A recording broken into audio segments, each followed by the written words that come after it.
The smell of mesquite smoke and sizzling ribs drifted through the evening air as the Lin family's annual summer BBQ got underway in suburban Phoenix. Laughter echoed off the back patio walls, children darted between lawn chairs, and uncles nursed beers while debating fantasy football drafts.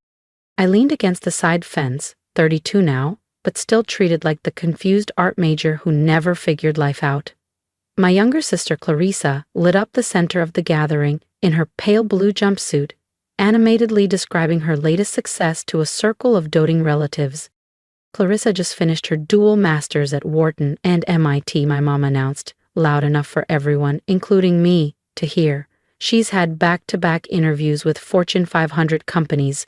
That girl is going places. She smiled like she had coached every step of Clarissa's life.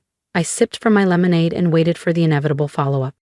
Meanwhile, she added, her tone shifting, some of us still can't decide what we want to do. Isn't that right, Emily? I raised an eyebrow but said nothing. Across the patio, my father chuckled as he flipped a steak on the grill. Still tinkering with your little business thing? He asked. What was it again? Digital workflow something? He laughed, not unkindly, but dismissively as always. I ran my thumb along the condensation of my glass, thinking about the 9 a.m. boardroom meeting tomorrow, the one where we would close on the acquisition of Halden & Co. and announce our newly expanded executive team. The one where I, founder and CEO of Cascade Logic, would sign off on the final approvals.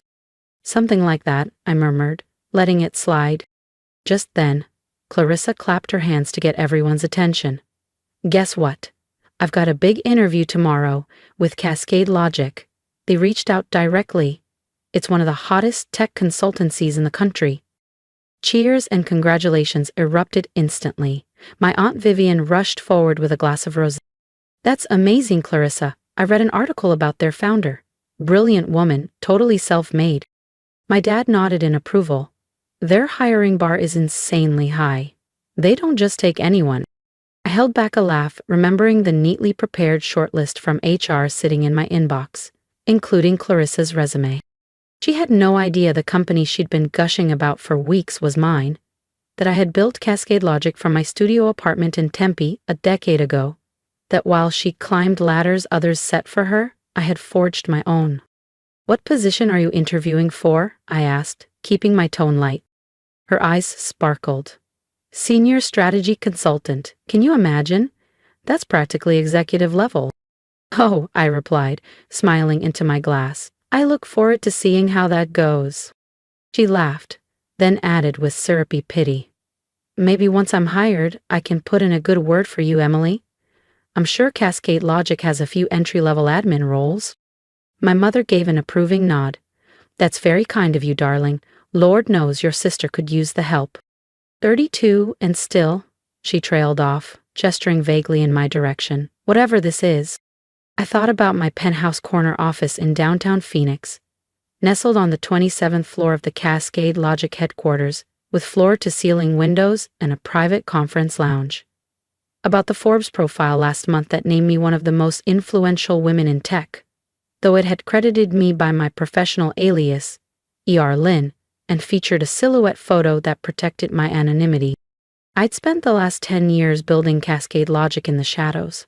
By choice. I knew one day this moment would come. That's thoughtful of you, I said, voice calm, almost amused. Good luck tomorrow, Clarissa smirked, brushing a non-existent speck off her manicured sleeve. Some of us make our own luck, Emily. You should try it sometime. The conversation moved on, to my cousin's new condo, my uncle's pickleball championship, and more of Clarissa's academic glories. I let their words drift past me like static. Tomorrow would change everything. And I wanted to remember every detail of this last evening, this final time they all still saw me as the afterthought. As dusk set in, casting golden shadows across the stone patio, Clarissa stood up, clinking her glass for attention. I've got to head out early, she said. I want to be sharp for tomorrow. Cascade Logic CEO sitting in on final interviews, she added proudly. Lin or something. Nobody even knows who they really are. Well, they'll adore me, she declared, brushing her hair back confidently.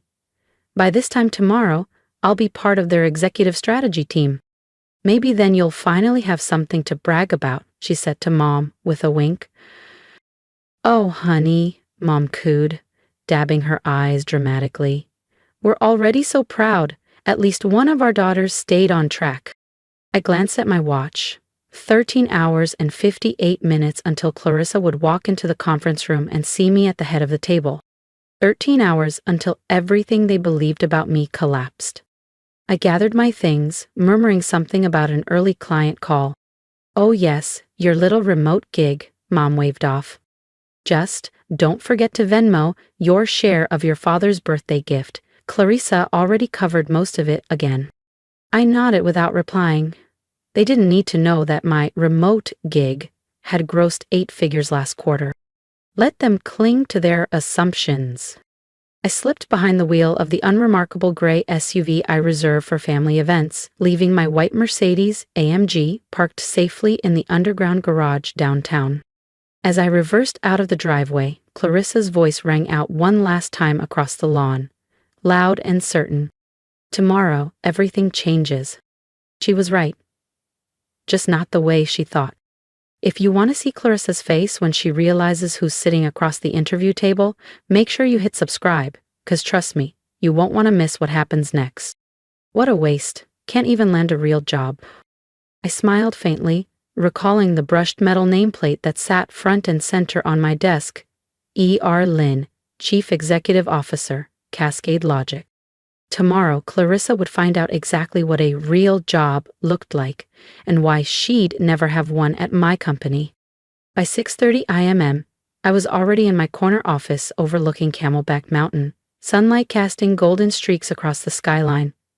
The quiet hum of early morning systems booting up was oddly comforting. I'd built this from the ground up, and today it would come full circle. The tailored slate gray Alexander McQueen suit felt less like fashion and more like armor. As I reviewed the agenda, my executive assistant Naya knocked gently and stepped in. Your sister's interview is set for 9 a.m. sharp, she said, handing me a slim folder. She's already in the lobby. Arrived 25 minutes early. Punctual. That's new. I arched an eyebrow. She's also posted about it. Future executive at Cascade Logic. Her words. Marketing picked it up. She's even told front desk she plans to modernize the look up here once she's hired. I stifled a chuckle. Has she now? I opened the folder. On paper, Clarissa looked flawless.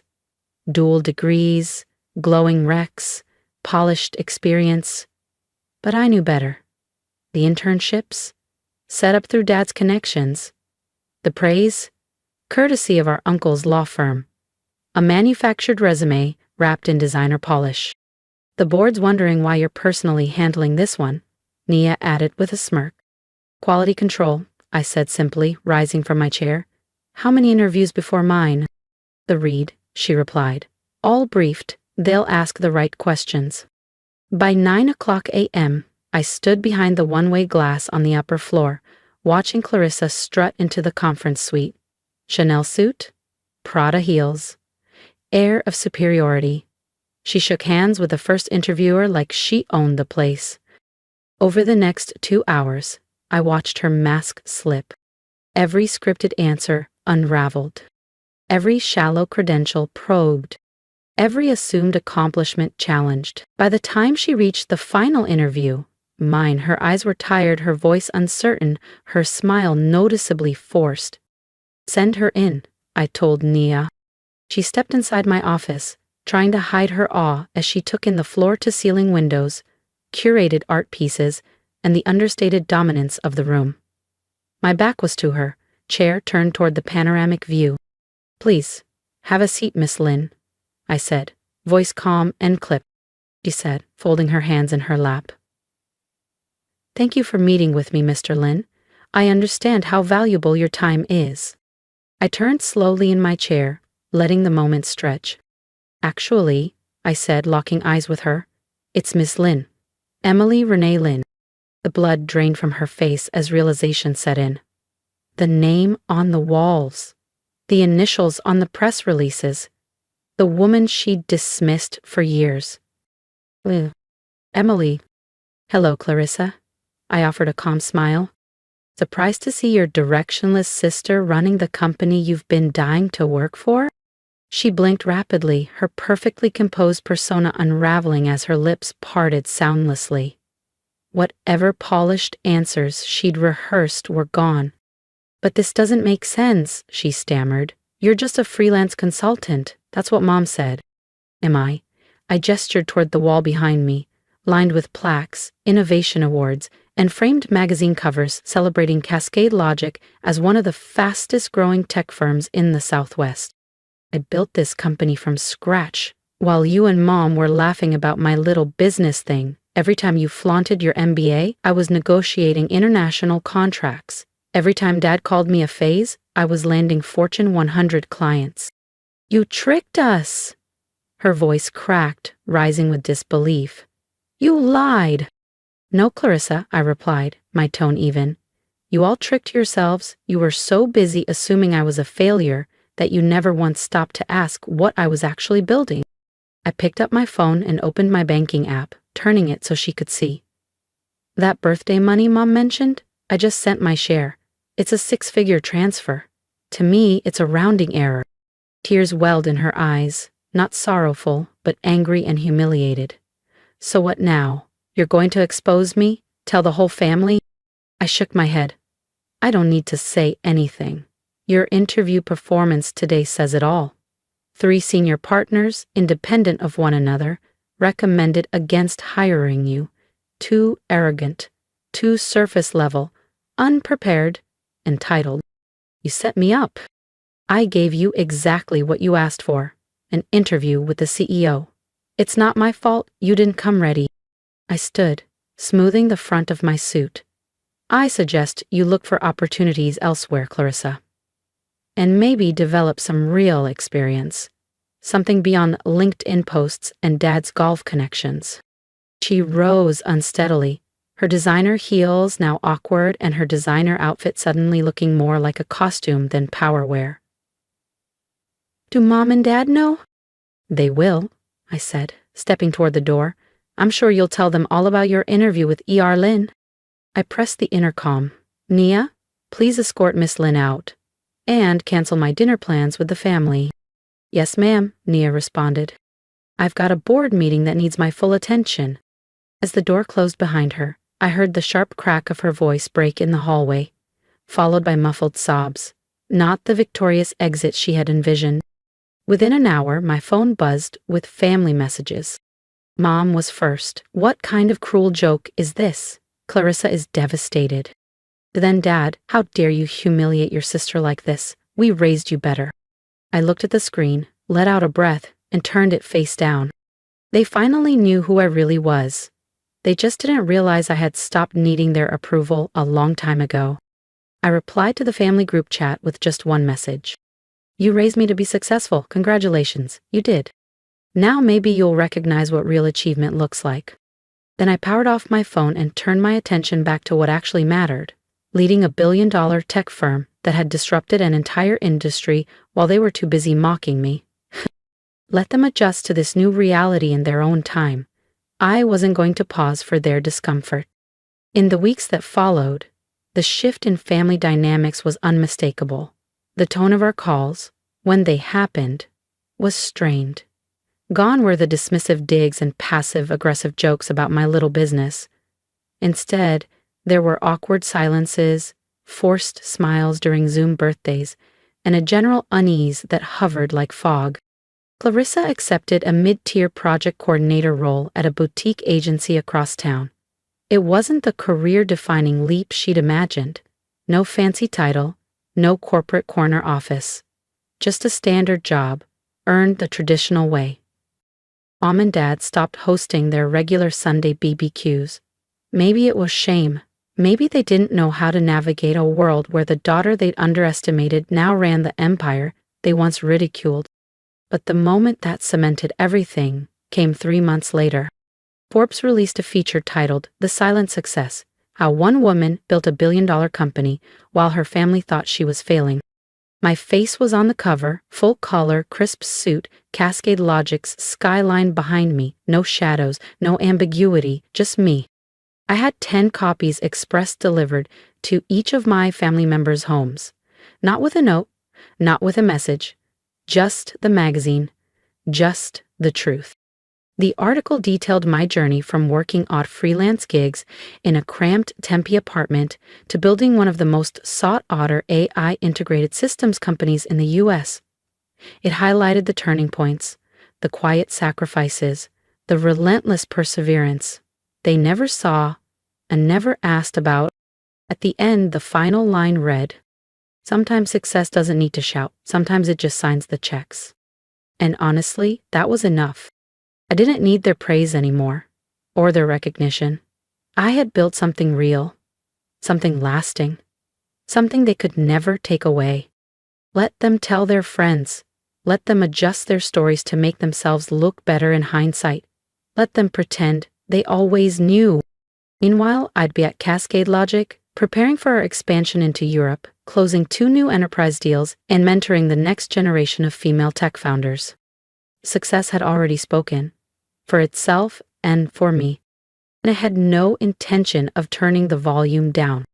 If you've ever been underestimated by the people who were supposed to believe in you the most, trust me, I see you. I spent years being told I was too vague, too artsy, too lost. While my sister basked in praise, I was the family's punchline. But I didn't fight back with arguments or approval seeking. I built something real. Something they couldn't ignore, even if they tried.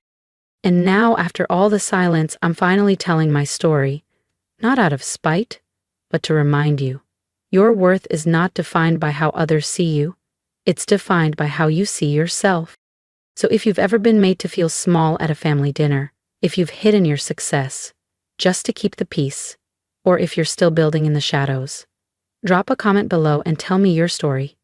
Tell me what you're working on, what you've overcome, or who you're proving wrong. Not for revenge, but for your own damn peace.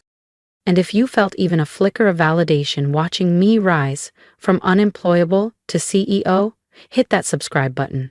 Not just for more stories like mine, but to be part of a community that sees through the noise and recognizes quiet resilience for what it really is. Strength. Let them laugh. Let them doubt. We'll keep building, because sometimes the best way to win is in silence until your name is on the building. Before you go, how's your day been? Really, I want to know. Have you had a small win you're proud of? Or maybe you're facing something tough and pushing through anyway. Drop it in the comments. I read every one. This channel isn't just about success stories. It's about real people doing real work, even when no one's watching. Let's celebrate the quiet victories together.